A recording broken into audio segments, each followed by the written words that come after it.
खूब पढ़ें, खूब पढ़ें, खूब बढ़ें, जिंदगी को एक नए तरीके से गढ़ें। जी हाँ दोस्तों, मैं निर्भय सर आप सभी का जेवीएम एकेडमी में स्वागत स्वागत करता हूं। और आज की इस लेक्चर वीडियो में हम लोग स्ट्रक्चर ऑफ एटम के दो टॉपिक है, उस दोनों टॉपिक को अच्छे तरीके से जानेंगे, समझेंगे, सीखेंगे। चलिए इसी शब्दों के साथ शुरुआत करते हैं और मास नंबर और एटॉमिक नंबर को अच्छे तरीके से कवर करने का कोशिश करते हैं।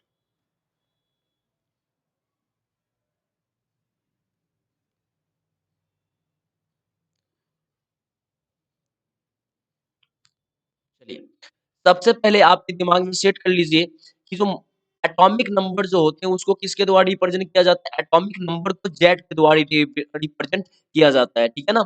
इसके बाद डिफिनीशन को कवर करने की कोशिश करते हैं। The atomic number of an element is the number of proton present in the nucleus of the atom of the element। कहने का मतलब ये हुआ कि किसी भी एलिमेंट के एटम के न्यूक्लियस में जो प्रोटॉन की जो संख्या होती है उसको क्या कहा जाता है, एटॉमिक नंबर कहा जाता है। फिर से मैं एक बार रिपीट करना चाहूंगा कि किसी भी एलिमेंट के एटम के न्यूक्लियस में जो प्रोटॉन की जो संख्या होती है उसको क्या कहा जाता है, उसको एटॉमिक नंबर कहा जाता है, ठीक है ना। यानी अब यहाँ पे समझ में आ गया कि किसी भी एलिमेंट के एटम के न्यूक्लियस में जो प्रोटॉन की संख्या होती है उसको क्या कहा जाता है, उसको जो है एटॉमिक नंबर कहा जाता है।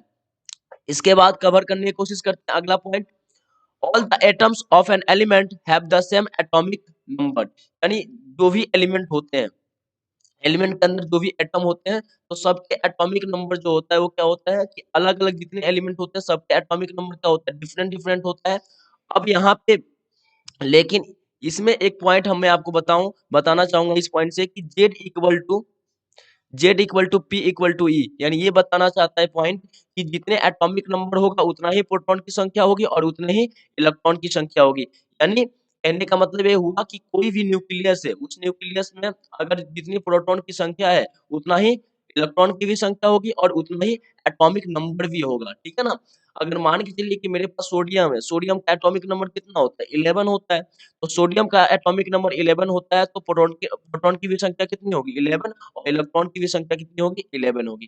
यहाँ पे कुछ एग्जांपल दिया हुआ है जैसे हाइड्रोजन हो गया, हीलियम हो गया, लिथियम हो गया। तो एटॉमिक नंबर लिथियम का कितना होता है, 3 होता है, तो यानी 3 प्रोटॉन हो गया। हीलियम का एटॉमिक नंबर जो है 2 होता है तो 2 एटॉमिक नंबर भी होगा और प्रोटॉन की भी संख्या कितनी होगी, 2 होगी। तो यहाँ पे ये जो मेन पॉइंट आपको ये इस चीज को दिमाग में रखना होगा, Z equal to P equal to E, यानी जितना एटॉमिक नंबर उतना ही प्रोटॉन की संख्या और उतना ही इलेक्ट्रॉन की संख्या, ठीक है ना। चलिए अगले टॉपिक को कवर करने का कोशिश करते हैं।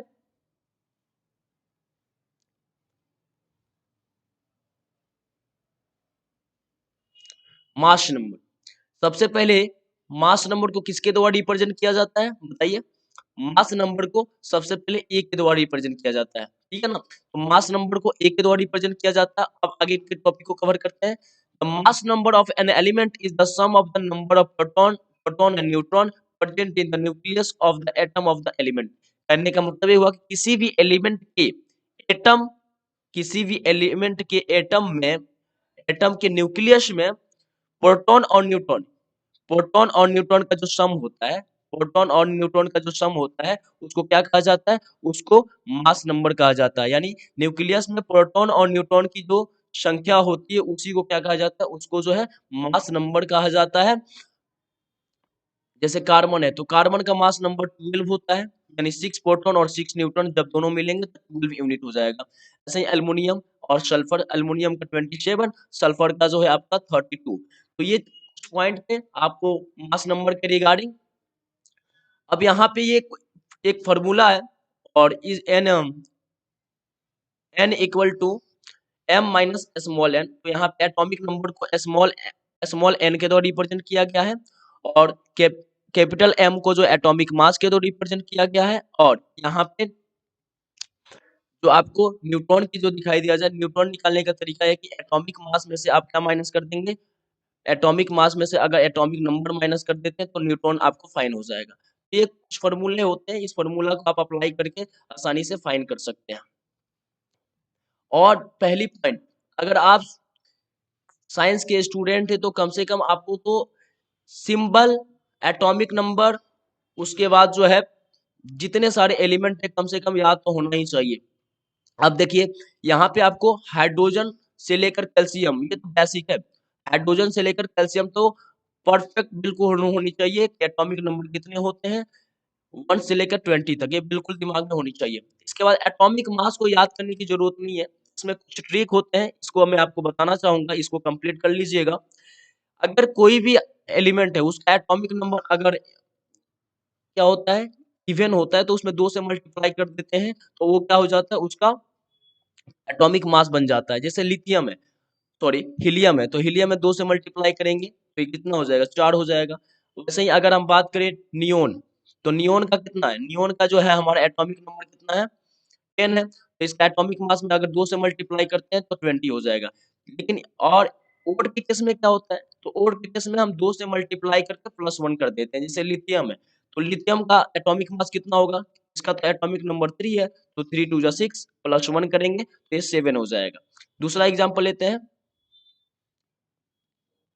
दूसरा एग्जांपल हम लेते हैं, जैसे फ्लोरीन है, तो फ्लोरीन का जो है 2 से मल्टीप्लाई करेंगे तो 2 9 जा 18 और 1 19 हो जाएगा, तो इसका एटॉमिक मास 19 हो जाएगा। लेकिन यहाँ पे दिमाग में ये सेट रखना होगा कि आर्गन पोटेशियम और कैल्शियम इनकी जो एटॉमिक मास होती है वो कितनी होती है 40 होती है, ये दिमाग में सेट कर लीजिएगा बिल्कुल। और एक और बात, नाइट्रोजन का जो है वो 14 होता है। ये 4 आपको कम से कम दिमाग में रहनी चाहिए और बाकी सब पे आप अप्लाई फॉर्मूला कर सकते हैं। Thank you for watching this video. उम्मीद करता हूँ कि आपको ये लेक्चर वीडियो काफी अच्छा लगा होगा और नेक्स्ट वीडियो में हम नेक्स्ट टॉपिक के साथ एक नए टॉपिक के साथ आएंगे। Again thank you for watching this video. Don't forget like subscribe JVM academy YouTube channel.